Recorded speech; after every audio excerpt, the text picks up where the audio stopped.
دوستو 150 سال پہلے خانپور کٹورہ کیسا تھا؟ تقریباً 170-180 برطانوی دور کا ابتدائی زمانہ۔ 150 سال پہلے خانپور کٹورہ ایک خاموش بستی کی کہانی۔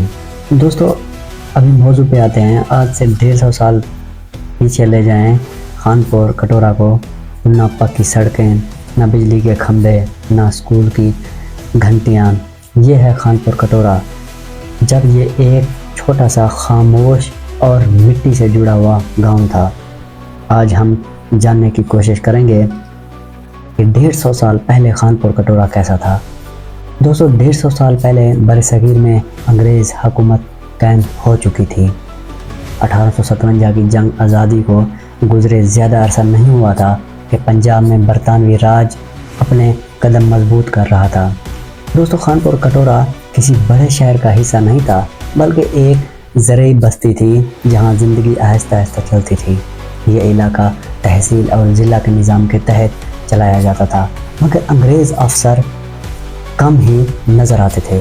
گاؤں کی ساخت اس زمانے کا خانپور کٹورہ چند درجن گھروں پر مشتمل تھا۔ گھر زیادہ تر کچی اینٹوں اور مٹی سے بنے ہوتے، چھتیں لکڑی اور مٹی کی ہوتی، بارش میں اکثر طور پر ٹپک جاتی تھیں۔ دوستو گاؤں کے بیچ ایک کھلا میدان ہوتا جہاں لوگ اکٹھے ہوتے، بچے کھیلتے اور فیصلے ہوتے۔ گلیاں تنگ اور کچی تھیں جن پر بیل گاڑیاں چلتی تھیں۔ زراعت اور روزگار 150 سال پہلے دوستو خانپور کٹورہ کی زندگی کھیتی باڑی کے گرد گھومتی تھی۔ اہم فصلیں تھیں گندم، چنا، جوار اور سرسوں۔ کھیت بیلوں کے ذریعے جوتے جاتے تھے۔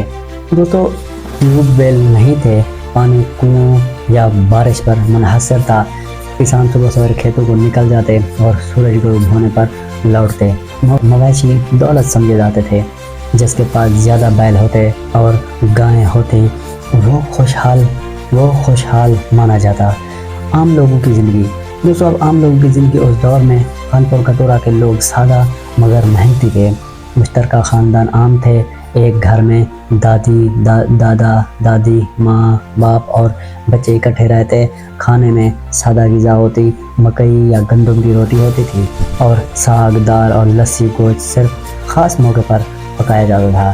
دوستو اب لباس کے بارے میں بات کریں تو سادہ اور ہاتھ سے سلا ہوا لباس ہوتا تھا اور عورتیں سادہ لباس پہنتی تھیں۔ گھریلو کاموں کے ساتھ کھیتوں میں بھی مدد کرتی۔ تعلیم اور علم کیسا تھا دوستو؟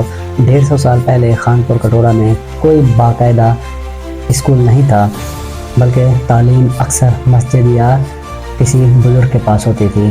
دوستو بچے قرآن پڑھنا اور بنیادی لکھنا سیکھتے تھے اور زیادہ تر لوگ ان پڑھ تھے مگر دانائی زیادہ تھی۔ دوستو تجربے سے حاصل کرتے تھے۔ اور مذہب اور رسم و رواج مذہب زندگی کا مرکز تھا۔ 5 وقتی نماز، جمعہ اور مذہبی تہوار اہم ہوتے۔ شادی بیاہ سادگی سے ہوتی اور مگر کئی دن چلتے۔ لوگ رسمیں، کہانیاں اور بزرگوں کو قصے نسل در نسل منتقل ہوتے۔ انگریز دور کے اثرات دوستو اگرچہ انگریز گاؤں میں کم آتے تھے مگر ان کا اثر موجود تھا۔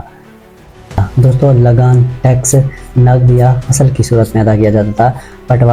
پٹواری دوستو پٹواری اور تحصیلدار حکومت کی نمائندگی کرتے۔ ریلوے لائن دور کہیں بن رہی تھی جس کی خبریں لوگ حیرت سے سنتے۔ امن، خوف اور انصاف دوستو اس دور میں کوئی تھانہ قریب نہیں ہوتا تھا۔ فیصلے پنچایت کرتی تھی۔ چوری یا جھگڑے کی صورت میں گاؤں کے بزرگ انصاف کرتے۔ دوستو ڈاکوں اور بیماریوں کا خوف ہمیشہ موجود رہتا مگر لوگ ایک دوسرے پر انحصار کرتے۔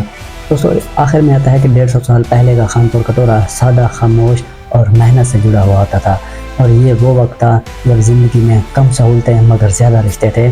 آج کا خانپور کٹورہ اسی مٹی سے آگاہ ہے۔ اس تاریخ کا تسلسل ہے۔ اگر ہم اپنے ماضی کو جان لیں تو ہم اپنے حال کی قدر کرنا سیکھ سکتے ہیں۔ دوستو اگر آپ کو یہ ویڈیو پسند آئی ہے تو اسے لائک کریں۔ اگر آپ چینل پر نئے ہیں تو اسے سبسکرائب کریں تاکہ آپ کو ایسی انفارمیٹیو ویڈیو ملتی رہے۔